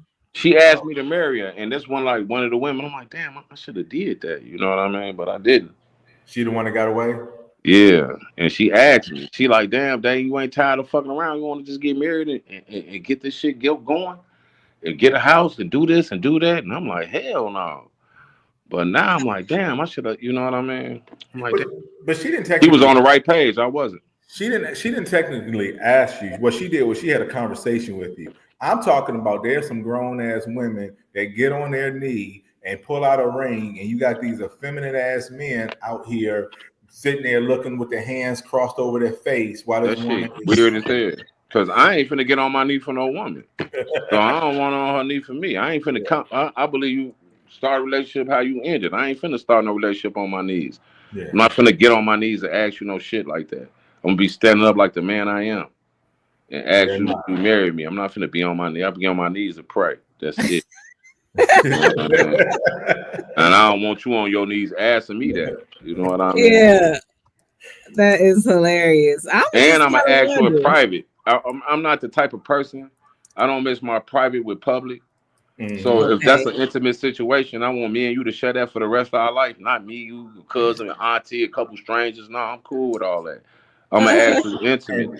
And You know brother, what I I mean? agree. Then I'm gonna ask you again in front of your people. Once you say yeah, and you want to be in front of your people, and I ask you again. Like, you know what I mean? If that's what you want. But when the first time I ask you that, it ain't finna be no in front of everybody. Yeah, No, Dave, that's facts. okay. I see what you're saying. I see what you're saying. Well, I definitely I will stay single all my days if I have to get on my knees to propose to a Yeah, man. man, I I'm don't know sorry. need for nobody. I don't want nobody that bad. And if I do, I don't think you the person for me. Because if I want you that bad, something wrong. Well, I'm finna be all on my damn knees, begging you to marry. That ain't how you. To me, that ain't how you start a relationship. Hell no. Hell Now, no. if you serious about marrying somebody, and if their daddy is still alive, you go sit down. You go sit down with her daddy. I agree with that. That's always been. That before my wife's father passed. That was one of the best things that I could say I did. Was me and him. We had a good conversation about like why I wanted to marry her, what I was going to do, and what our life was going to look like going forward. And I think I kept, for the most part, my end of the deal. So he felt good about who he was giving his daughter to, if that makes sense. Yeah. I'm kind of like that too, I want something traditional like that. I'm not saying he is he's submissive to me or whatever, but I would like that traditional proposal though. I'm not gonna lie to you.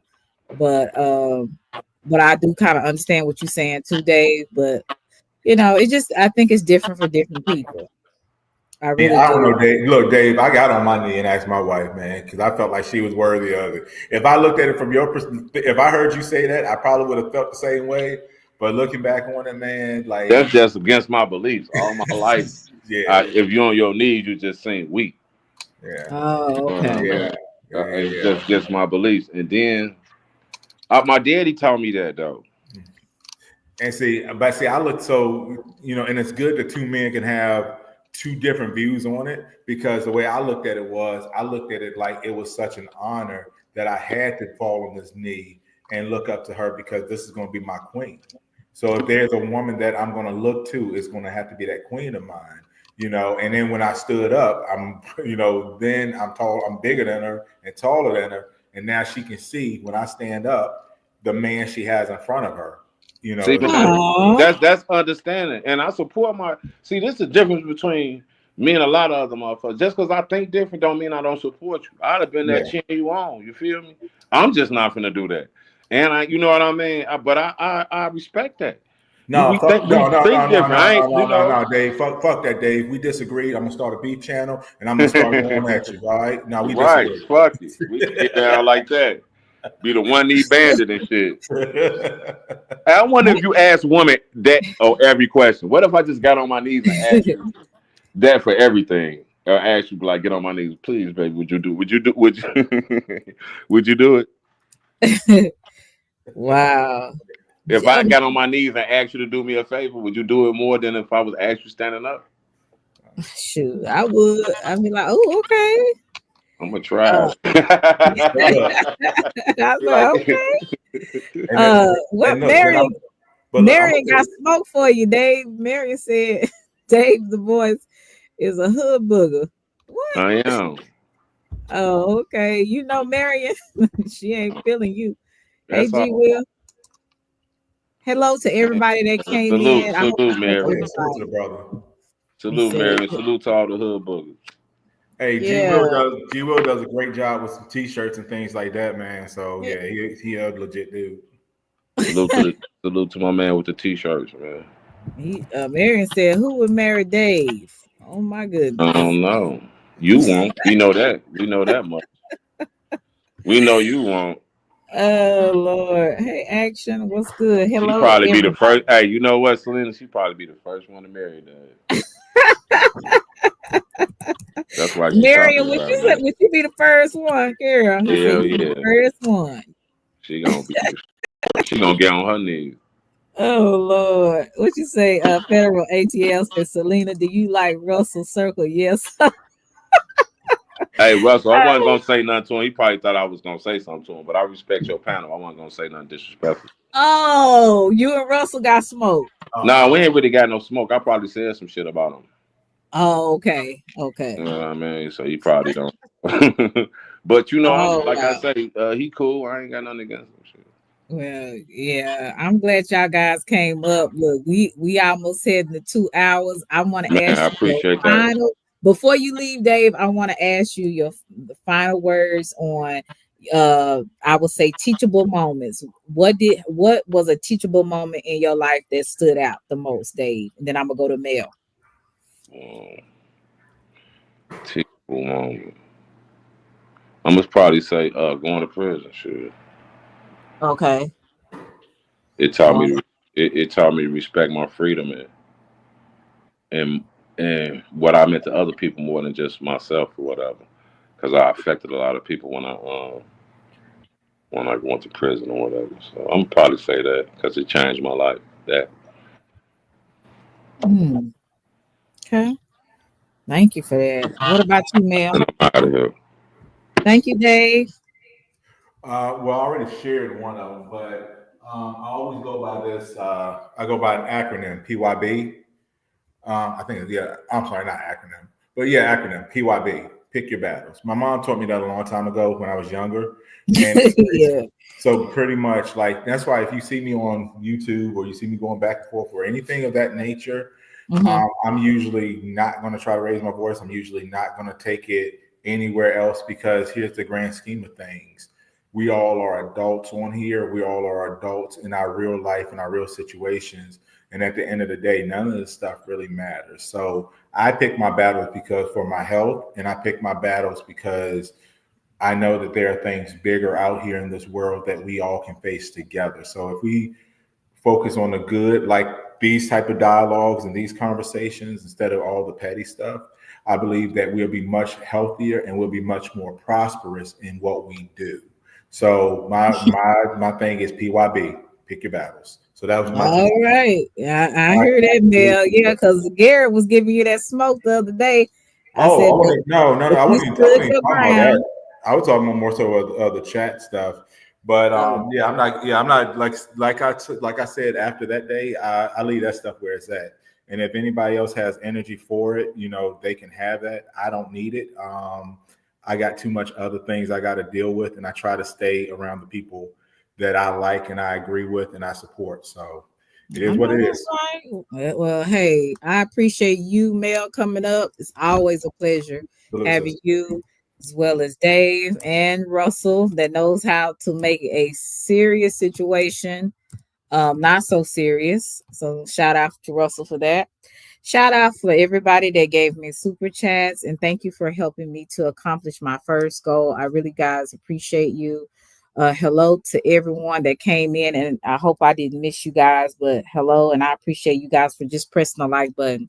Thank you so much. This was actually a good live, and like I said, don't let your life be. Thank you so much, this girl. Don't let your life be constantly on repeat mode. Learn something from your mistakes. Don't take accountability for what you need to take accountability for. and deal with people accordingly. Don't always think everybody bad, but everybody ain't good either. So like I said, and as Mel say, pick your battles wisely.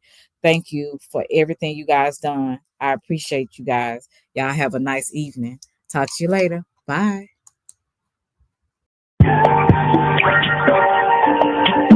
Selena.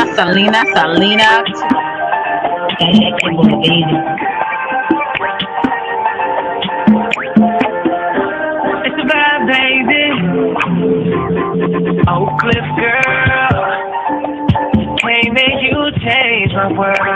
Damn, you're so fine, girl. Oak Cliff girl. Put them heels on and rule my Welcome to world. Selena's Couch, where you are welcome to be free to be yourself. So you can lay your head on my couch, on my pillows.